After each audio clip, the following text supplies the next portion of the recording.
मेरा नाम अबरार काशिफ है और मैं आज यहाँ कोट की सरजमीन पर, इकबाल खलिश की सरजमीन पर मोहब्बत का पैगाम लेके आया हूँ। मैं सियासत करने नहीं आया हूँ, मैं अच्छे दोस्तों के साथ मिलकर काम करना चाहता हूँ। और ये अब आपकी जिम्मेदारी है कि आप अच्छाई का साथ दें, आप नाइंसाफी के खिलाफ अपना वोट दें। आप धर्म जात पात को भूलकर आप घड़ी का, अजीत दादा पवार का और हमारी गाजिया भाभी साहिबा को जिता कर लाएं। यही आपसे उम्मीद, यही आपसे गुजारिश। बहुत बहुत शुक्रिया, थैंक यू। मुसाफिर हो तुम भी, मुसाफिर है हम भी, मुसाफिर हो तुम भी, मुसाफिर हो तुम, मुसाफिर हो तुम भी, मुसाफिर है हम भी। किसी मोड़ पर फिर मुलाकात होगी। वो अगला मोड़ बहुत जल्द आने वाला है और अब तमाम लोग तशरीफ लाइएगा मेरी दावत पर, मुझे आपका इंतजार रहेगा। Thank you so much, love you Akot. आपल्या सगळ्यांचे सहकारी जिल्हाध्यक्ष मोहम्मद बदरुल जमाजी, आमच्या महिलांचं प्रतिनिधित्व करत असणाऱ्या प्रतिभाताई अवचार, युवकांचे अध्यक्ष अमोल काळणे, आजच्या सभेला आवर्जून उपस्थित असणारे आमदार अमोल मिटकरीजी, आमदार संजय खोडकेजी, तसंच संध्याताई वाघोडे, मदन भरगड, राधाताई बिडकर, उज्ज्वलाताई राऊत, छायाताई कात्रे, हरिभाऊ वाघोडे, विकास पवार, अरविंद पाटील, विनोद मिरगे, हाजी बुरहान भाई, सय्यद मुजाहिद्दीन, प्रकाश खाडे, कैलास थोटे, सुषमाताई राठोड, शारदाताई थोटे, निशाताई ठाकरे, शीतलताई भुसकुटे, अजय गावंडे, संदीपजी कुलट, सतीशजी हांडे, सचिनजी शिंदे, राहुलजी इंगोले, सोनू गुडदे, स्वप्नील थोरात, राष्ट्रवादी काँग्रेस पक्षाने अकोट नगर परिषदेच्या करता उभे केलेले सर्व सन्माननीय उमेदवार, आमच्या नगराध्यक्षाच्या उमेदवार गाजिया बानो मोहम्मद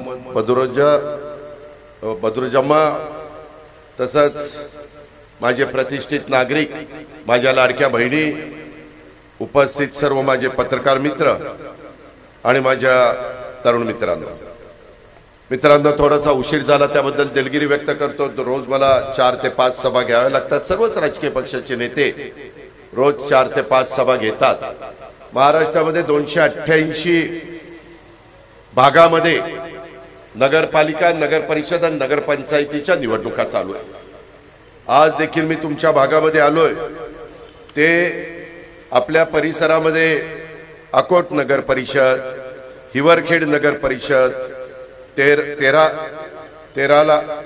तेल्लारा नगर परिषद, मूर्तिजापूर नगर परिषद, ह्या 4 ठिकाणी अकोट, हिवरखेड, तेल्लारा आणि मूर्तिजापूर इथल्या प्रचाराच्या निमित्तानं आलेलो आहे। परंतु आपण आता अकोटच्या परिसरामध्ये, मित्रांनो, रयतेचे राज्य युगपुरुष छत्रपती शिवाजी महाराज, सामाजिक क्रांतीचे अग्रगणी महात्मा ज्योतिराव फुले, आरक्षणाचे प्रणेते राजर्षी शाहू महाराज, संविधानाचे शिल्पकार भारतरत्न डॉक्टर बाबासाहेब आंबेडकर, मौलाना आझाद, राजमाता जिजाऊ, रमाई माता, पुण्यश्लोक अहिल्यादेवी होळकर, क्रांतिज्योती सावित्रीबाई फुले, अण्णाभाऊ साठे, या सर्व महान विभूतींना मी सुरुवातीलाच विनम्र अशा प्रकारचं अभिवादन करतो।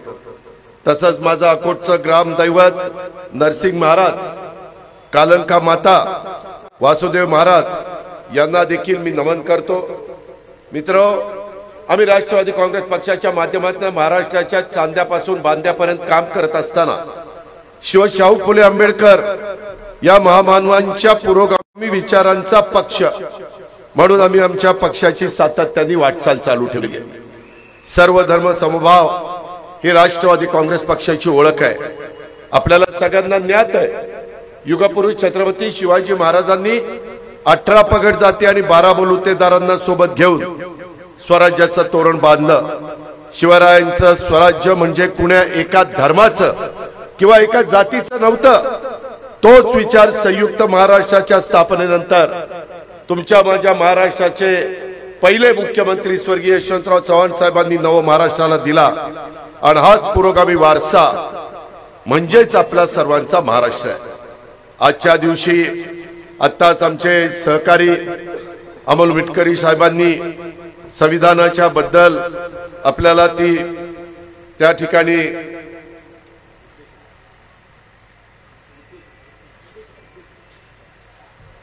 संदेशच्या ठिकाणी वाचला। मी आपल्याला सगळ्यांना सांगू इच्छितो की आज संविधान दिवस आहे। मी आपल्याला सगळ्यांना सांगतो भारतरत्न डॉक्टर बाबासाहेब आंबेडकरांनी आपल्याला जगातलं सर्वोत्कृष्ट असं संविधान दिलं। जे 26 नोव्हेंबर 1949 रोजी भारताच्या संविधान सभेनं हे संविधान स्वीकारलं आणि त्यामुळं दरवर्षी भारतातली 140 कोटी जनता हा दिवस भारतीय संविधान दिन म्हणून साजरा करतो। आपल्या सर्वांना मी ह्या संविधानाच्या दिनाच्या महत्त्वपूर्ण शुभेच्छा देतो, मनापासून शुभेच्छा देतो। आज मला सांगायचंय की आजचा दिवस दुसऱ्या अर्थाने पण एक महत्त्वाचा दिवस आहे। मित्रांनो, पाठीमागच्या काळामध्ये तुम्हाला आठवत असेल देशाची आर्थिक राजधानी मुंबई आज एक महत्त्वाचं शहर आहे। तुमच्या माझ्या राज्याची राजधानी आहे, पण देशाची आर्थिक राजधानी आहे। अनेक लोक कामाधंद्याच्या नोकरीच्या निमित्तानं आपल्या मुंबापुरीमध्ये येतात आणि तिथं राहतात। सगळेजण गुण्यागोविंदाने राहतात, सगळ्या जाती धर्माचे राहतात। काही परदेशातनं पण लोक काही तिथं आलेले नोकरीच्या निमित्तानं किंवा व्यवसायाच्या निमित्तानं देशाच्या कानाकोपऱ्यातनं आलेले। आज मुंबईमध्ये सगळ्या सुविधा देण्याचा प्रयत्न आम्ही करतोय। रस्ते मोठे मोठे करतोय, कोस्टल रोड करतोय, डबल फ्लायओव्हर करतोय, उद्यानं करतोय, क्रीडांगण करतोय। एसआरएच्या योजनेच्या माध्यमातून गरिबांना चांगल्या प्रकारची घरं बांधून देतोय। मधी बीडीडी चाळीमध्ये अक्षरशः 100-160 स्क्वेअर फीट मध्ये लोक राहत होती वर्षानुवर्ष। त्यांना सगळ्यांना चांगल्या पद्धतीची उंच उंच इमारतीमध्ये घरं बांधून दिलेली आहे। ह्या पद्धतीने तिथं काम चाललंय आणि त्या मुंबईमध्ये दुर्दैवाने 26/11ला एक हल्ला झाला।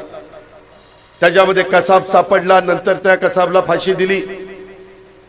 त्या हल्ल्यामध्ये निष्पाप लोक, अनेक लोकांना आपले प्राण गमावावे लागले। काही त्यांचा दोष नव्हता। लोक बाहेरनं आले, अतिरेकी आले, त्यांनी गोळ्या झाडल्या, कुटुंबाच्या कुटुंब उद्ध्वस्त केली, करती माणसं घरातनं गेली, तरुण मुलं मुली त्याच्यामध्ये त्यांना स्वतःचे प्राण गमवावे लागले। त्या 26/11चा दिवस देखील आज आपण त्या सर्व जे शहीद झालेले त्यांच्या पुढे आपण नतमस्तक होतो, त्यांना आपण अभिवादन करतो। मित्रांनो, आज येताना मी घटनेचे शिल्पकार डॉक्टर बाबासाहेब आंबेडकरांचा जो मुंबईमध्ये पूर्णाकृती पुतळा आहे तिथे जाऊन त्यांच्या पुढे मी विनम्र अभिवादन केलं आणि नंतर हे जे काही आपल्या 26/11च्या हल्ल्यामध्ये जे पोलीस ऑफिसर, जवान आणि इतर सहकारी ज्यांना त्याच्यामध्ये शहीद व्हावं लागलं त्या सगळ्यांना अभिवादन करून मी आज आपल्या परिसरामध्ये आलेलो आहे। हे आपलं काम आहे।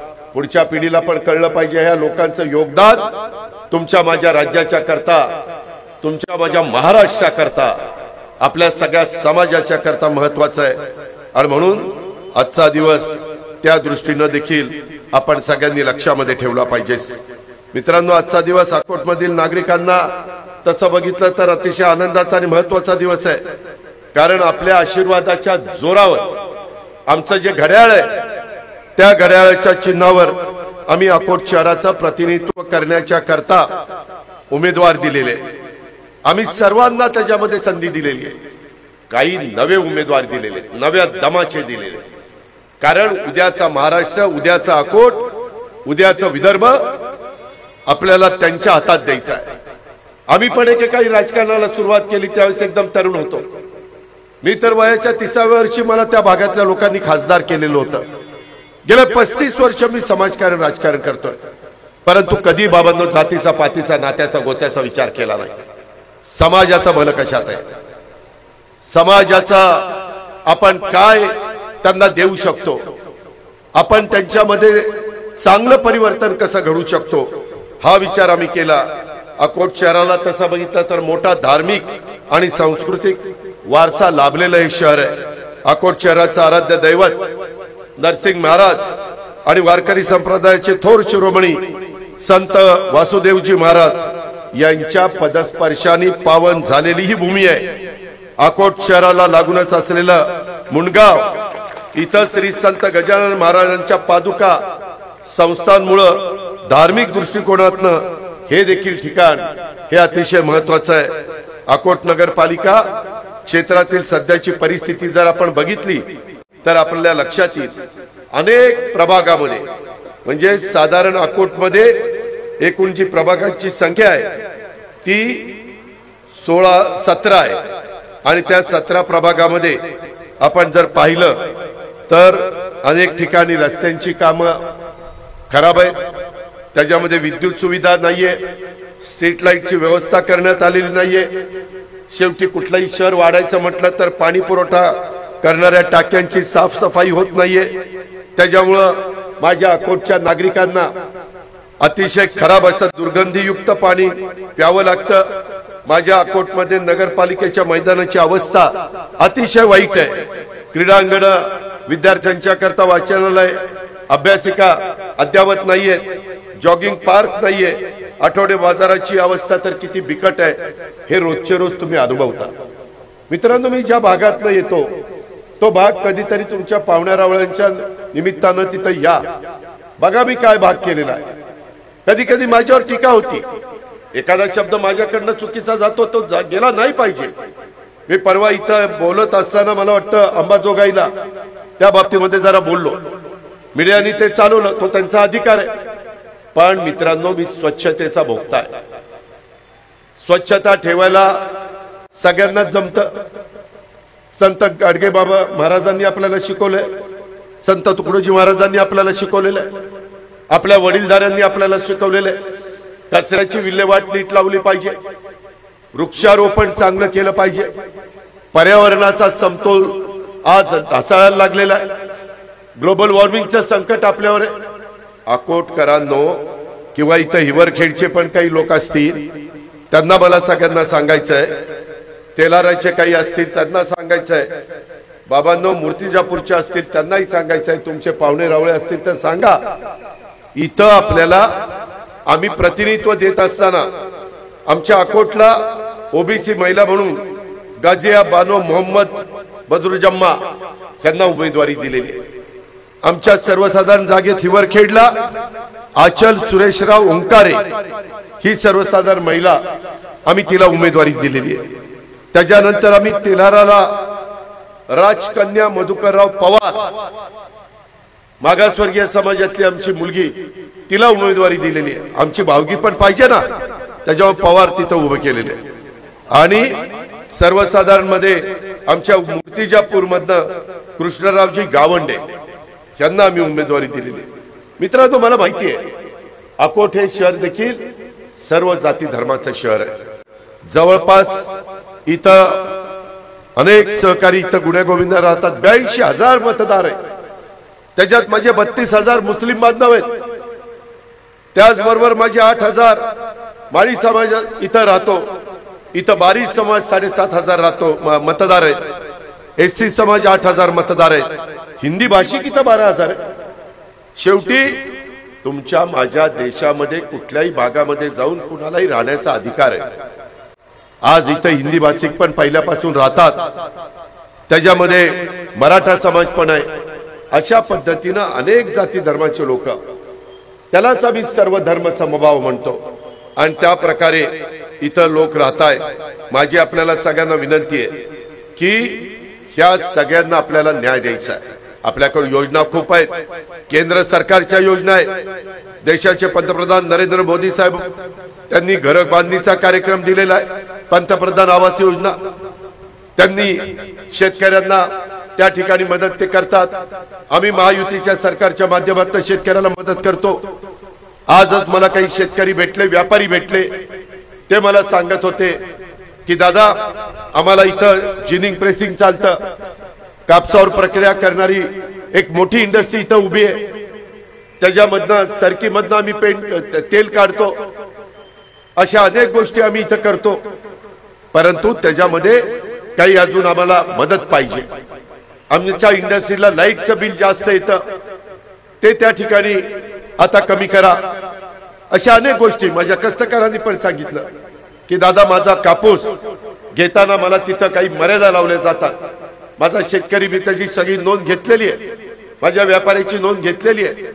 उद्याच्याला आचारसंहिता संपल्यानंतर मुंबईमध्ये आम्ही एक प्रश्न तरीच नाहीचे ते लावू, कारण बाबांनो मी पण शेतकरी आहे, इथं बसणारे अनेक जण शेतकरी आहे. शेतकरी तुमची माझी जात आहे, लाखाचा पोशिंदा आहे, बळीराजा आहे. सगळ्यांना धान्य पिकून देतो, भाजीपाला पिकून देतो, फळं पिकून देतो. तो अडचणीत आला तर महाराष्ट्र अडचणीत येईल. मधल्या काळात पूरग्रस्त परिस्थितीमध्ये त्याच्यावर संकट आलं. पहिलं पॅकेज 33,000 कोटीचं दिलं. दिवाळीनंतर पाऊस पडला, काही ठिकाणी सोयाबीन उद्ध्वस्त झालं, कांदा उद्ध्वस्त झाला, कापूस उद्ध्वस्त झाला, पिकाच्या पिकं उद्ध्वस्त झाली, भाजीपाला उद्ध्वस्त झाला, फळबागा अडचणीमध्ये आल्या, जमिनीच्या जमिनी खरडून गेल्या, नदींना पूर आले, ओढे नाल्यांना पाणी बसलं नाही.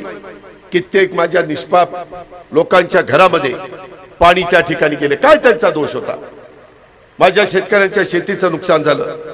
ह्या पद्धतीनं ह्या सगळ्या गोष्टी घडल्या आणि म्हणून महायुतीच्या सरकारने आम्ही सगळ्यांनी त्याच्यानंतर त्यांना पुन्हा 11,000 कोटीचं पॅकेज दिलं, असं 44,000 कोटीचं पॅकेज दिलंय. मला काही शेतकऱ्यांनी वेगळं सांगितलं, त्याच्यात कुठं अजून राहिला असेल तर सांगा, आम्ही तुमचे आहोत. आम्ही ते प्रश्न सोडवण्याच्या करता बसलेलो. आपल्याला विकास साधायचा आहे, जसा आम्ही पिंपरी चिंचवड मध्ये केला, जसा आम्ही बारामतीमध्ये केला, जसा आम्ही इतर ठिकाणी केला. वेगवेगळ्या शहरात जर बकालपणा असेल, मी त्या दिवशी चुकीचा शब्द वापरला भिकार म्हणून, तो शब्द मी वापरायला नको होता, त्याबद्दल मी दिलगिरी व्यक्त करतो. परंतु बकालपणा, शहरामध्ये बकालपणा नसला पाहिजे.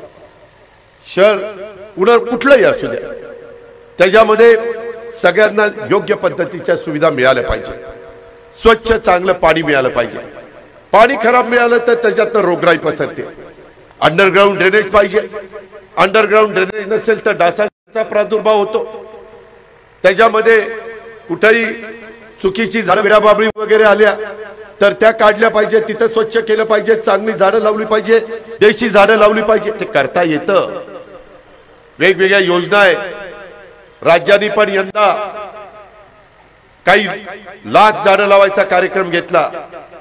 आम्ही आता पुढच्या वर्षीपासून काही कोटी झाडं लावायचा कार्यक्रम त्या ठिकाणी घेतोय. हे करावं लागेल, नाहीतर पुढची पिढी तुम्हाला मला माफ करणार नाही. हे देखील आपण सगळ्यांनी लक्षात घ्या. ह्याच्यामध्ये जन्म नोंदणी आणि मृत्यू नोंदणीच्या संदर्भात समस्या आहेत. आता माझ्या सहकार्याने मला चिठ्ठी पाठवली, त्याबद्दल देखील मी नोंद घेतो. काय समस्या आहे आम्हाला त्या समजून घेऊन त्या सोडवल्या पाहिजेत, दूर केल्या पाहिजेत.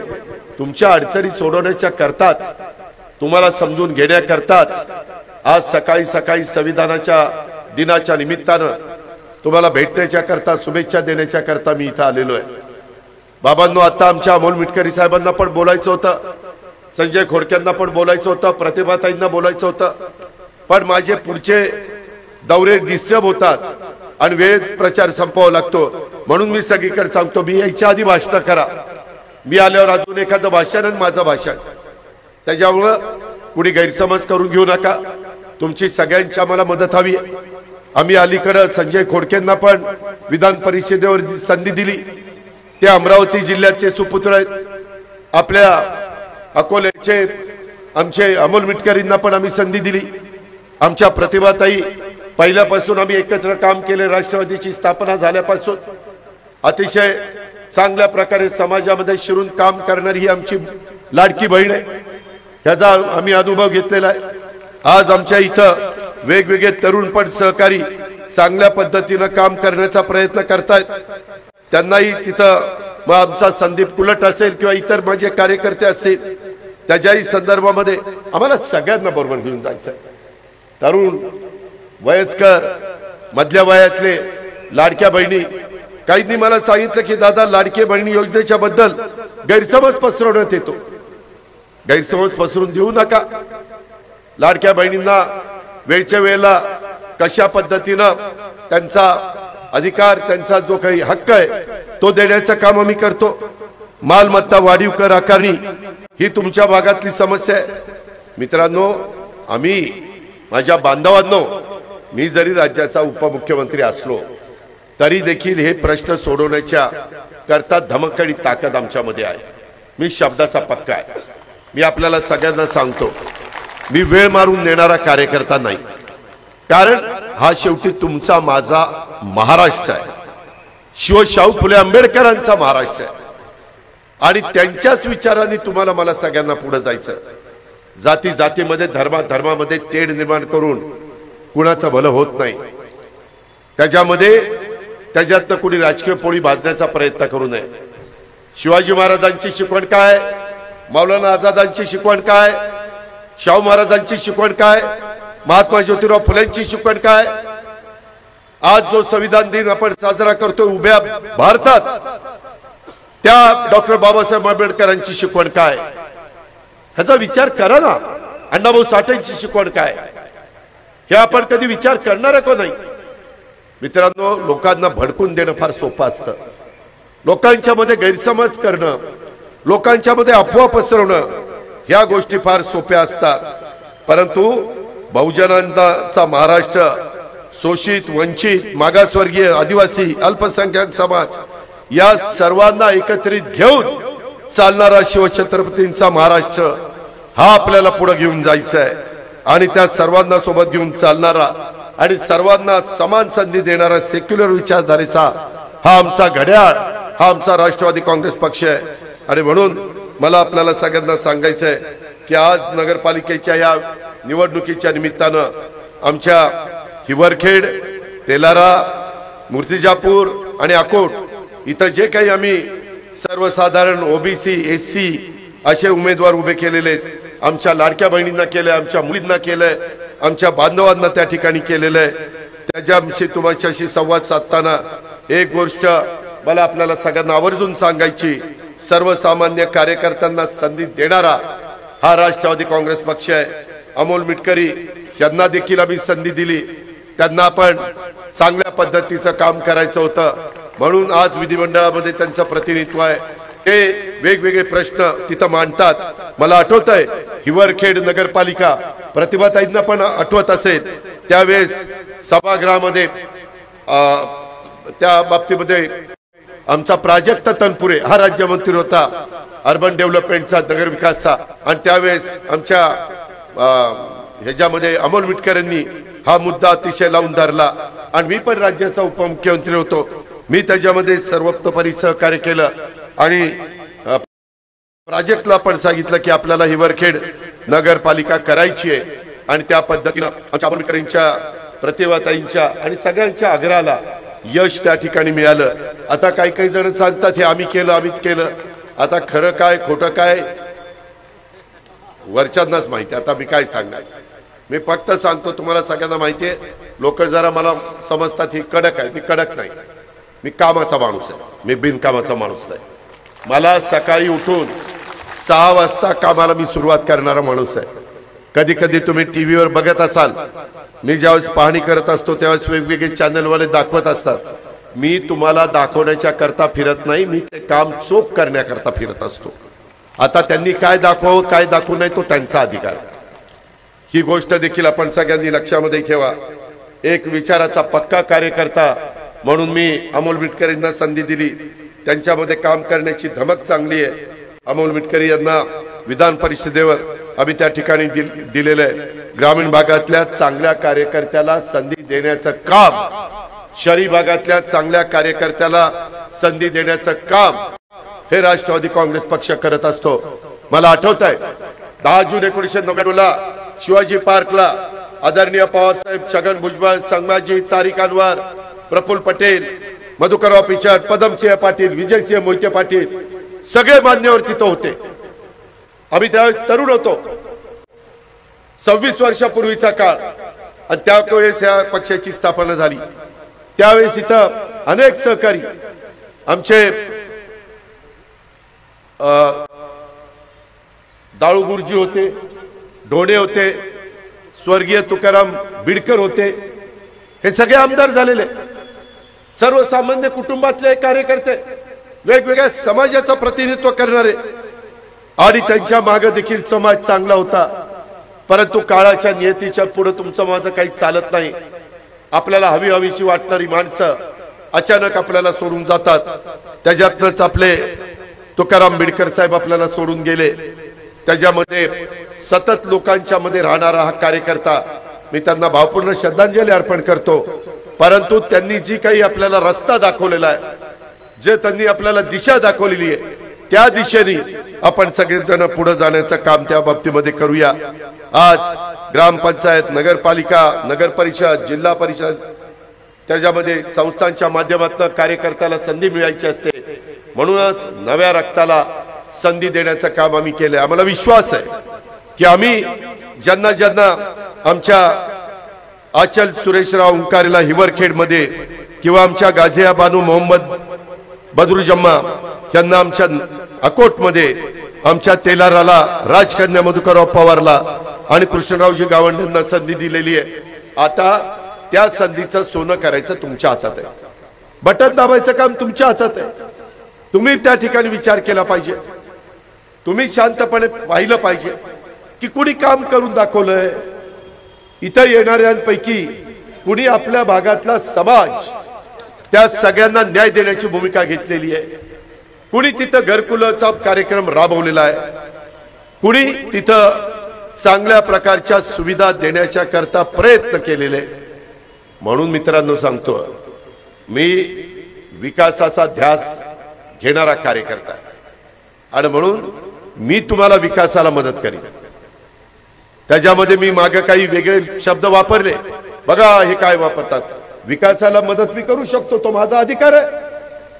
तो घटनेने दिलाय, बाबासाहेब आंबेडकरांनी दिलाय, संविधानाने दिलाय, आणि लोक मला तिथं लाखोच्या मताने निवडून देतात. या अर्थी माझं काहीतरी काम आहे म्हणूनच निवडून देतात ना. लाखाच्या मताने कोण निवडून देत आहे याचा विचार करा. 8-8 वेळेला लाखाच्या फरकाने निवडून येणं हे काही साधं सुद्धा काम नाही. लोकांना सतत नवं हवं असतं. लोकांना चांगलं काम करणाऱ्या पाठीची समाज उभा राहतो.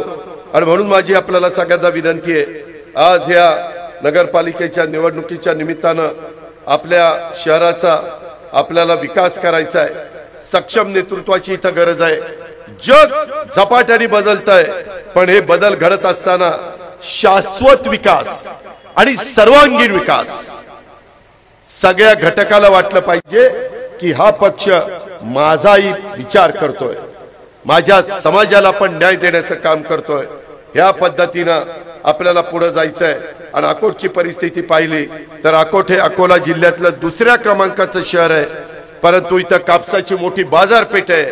तरी शहराच्या विकासाच्या नावाने काय परिस्थिती आहे ते बघा. अडचणच आहे. पाहिजे असा विकास झालेला नाही. एवढी मोठी बाजारपेठ, एवढा मोठा कापूस पिकवणारा माझा बहादर शेतकरी, माझा बळीराजा, परंतु इथं धुळीचं शहर. म्हणजे मी आता येताना बघितलं, अरे आमच्याकडे सकाळी 6-7ला झाडलोट होऊन चकाचक इथं धूळच आहे. पुन्हा म्हणाला अकोटमध्ये आला ना आमचीच निकाती काढतोय. खरं आहे ते सांगतोय. मला कुणाला कमी लेखायचं नाही. आपण सगळेजण सारखेच आहोत. परंतु शहराचं धूळ त्या ठिकाणी झाडून टाकली पाहिजे, झाडं लावली पाहिजे. हे चित्र कुठेतरी बदललं पाहिजे. आणि आपल्याला शहराचा कायापालट करायचा असेल तर तशी इच्छाशक्ती या भागातल्या मतदारांनी, या भागातल्या जनतेने दाखवली पाहिजे.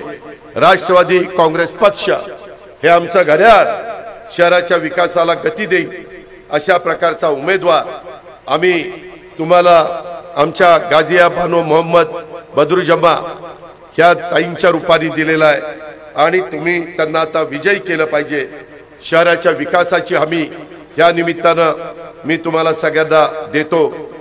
अनेक जण प्रतिनिधित्व करतात, परंतु प्रतिनिधित्व करत असताना प्रश्न सुटले पाहिजेत. त्याच्यामध्ये काही आपल्याला नगरपालिकेमध्ये चांगले बदल घडवावे लागतील. इथले माजी नगराध्यक्ष मला मागाशी काही लोक सांगत होती माजी नगरसेवक हे स्वतःच कॉन्ट्रॅक्टर आणि स्वतःच नगरसेवक आणि नगराध्यक्ष, याला धंदाच आहे बाबा तुमचा. मी भाषणात सांगतो, पुण्यामध्ये बारामतीमध्ये महाराष्ट्राला ज्याला गुत्तेदारी करायची त्यांनी राजकारण करू नका, त्यांनी गुत्तेदारी करा. आणि ज्याला राजकारण करायचंय त्यांनी गुत्तेदारी करू नका. अधिकाऱ्यांची पंचायत होती, कारण हीच बाबा नगराध्यक्ष आणि हाच गुत्तेदारी करणार आणि ह्याचं कसं काय मोजायचं आणि खरंच काम केलंय का नाही आणि चांगलं केलंय का नाही कोण बघणार, कारण हाच तिथं बसलेला बॉस.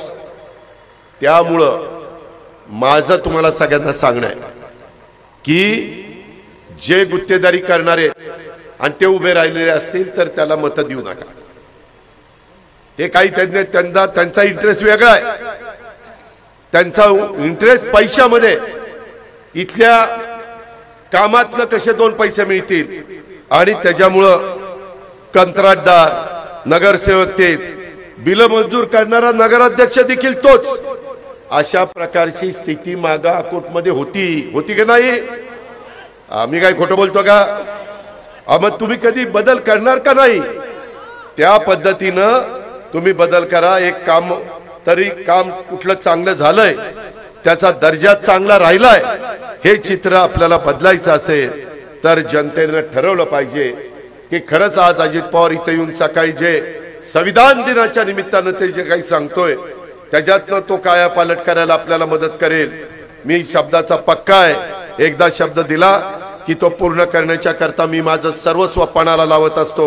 आणि त्याच्यामुळं ह्या नगरपालिकेने जो माझ्या सर्वसामान्य नागरिकांच्यावर अमाप टॅक्स वाढवलेला आहे ते देखील लोक, हे काही लोकांच्या कानावर आलंय.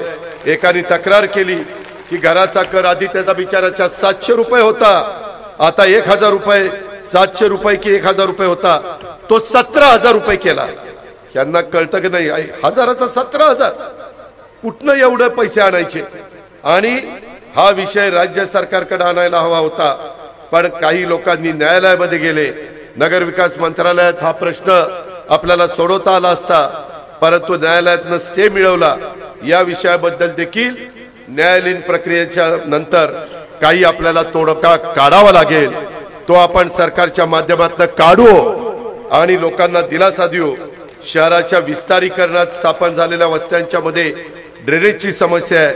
शहराची जी मोठी बाजारपेठ आहे तिथं अनेक असुविधा आहेत. आता आमच्या महिला इतक्या पुढे येतात. आज महिलांना इथं स्वच्छतागृह, आज मला सांगा अकोट शहरामध्ये सार्वजनिक स्वच्छतागृह महिलांना आहे का? नाही. काही वाटतं का नाही इथं काम करणाऱ्यांना? अरे तुम्ही आमच्या महिलांना, ज्यांना समाजामध्ये मान सन्मान प्रतिष्ठा प्राप्त करून देण्याचं काम युगपुरुष छत्रपती शिवाजी महाराजांनी केलं, त्या महाराजांच्या महाराष्ट्रामध्ये तुम्ही या शहरामध्ये आज आमच्या महिला, इथं देखील आम्ही किती महिला उमेदवार उभ्या केलेत. आमच्या गाजियाताई महिला नगराध्यक्ष, आमची आचल ही महिला आहे, हिवरखेड नगरपालिकेची नगराध्यक्षाची उमेदवार, राजकन्या मधुकरराव पवार ही महिला आहे. महिलांनी महिलांचे प्रश्न सोडवायला पाहिजेत. आम्ही पुरुषांनी लक्ष घालायला पाहिजे, परंतु इथल्या जुन्या लोकांनी लक्ष घातलेलं नाही. तो बदल आपल्याला करायचा आहे. आणि म्हणून आम्ही गाजिया बानोताईंच्या बरोबर अनेक नवीन उमेदवार दिलेले, ते चांगलं काम करतील. त्यांना आम्ही प्रशिक्षण देऊ, त्यांना आम्ही ते प्रशिक्षण देऊन कशी कामं करायची असतात, केंद्राचा निधी कसा आणायचा असतो, राज्याचा निधी कसा आणायचा असतो आणि आपल्या शहराचा सर्वांगीण विकास कसा करायचा असतो, हे आम्ही तेलारा, हिवरखेड, अकोट आणि मूर्तिजापूर ह्या भागातल्या माझ्या नागरिकांना दाखवून देऊ. त्याच्याकरता माझी आपल्याला सगळ्यांना आग्रहाची विनंती आहे. खूप गोष्टी बोलण्यासारख्या आहेत, परंतु अधिक बोलून मी आपला वेळ घेत नाही. मी तुम्हाला शब्द देतो की तुम्ही माझ्या म्हणण्याला हो दिले, माझ्या आव्हानाला तुम्ही प्रतिसाद दिला. माझ्या घड्याळाच्या चित्रावर उभ्या असणाऱ्या माझ्या लाडक्या बहिणींना, माझ्या बांधवांना, माझ्या मुलींना, माझ्या तरुण मुलांना तुम्ही त्या ठिकाणी संधी दिली तर कोणताही भेदभाव आमच्याकडनं विकासाच्या बाबतीमध्ये होणार नाही. विकास प्रक्रिया राबवताना धर्म किंवा जात याबाबत देखील कधी आम्ही भेदभाव करणार नाही याबद्दलची खात्री मी आज आपल्या सगळ्यांना या सभेच्या निमित्तानं देतो। त्याकरता आपण घड्याळ घड्याळ घड्याळ एवढंच लक्षात ठेवा आणि एक चांगल्या प्रकारची संधी या निमित्तानं या चारही नगरपालिकेकडे आलेली आहे। त्या संधीचं सोनं करायचं का काय करायचं हा तुमचा अधिकार आहे, तो अधिकाराचा चांगला वापर करा ही सागराची नम्रतेची कळकळीची विनंती करतो आणि थांबतो। जय हिंद, जय महाराष्ट्र, जय भीम, खुदा हाफिज।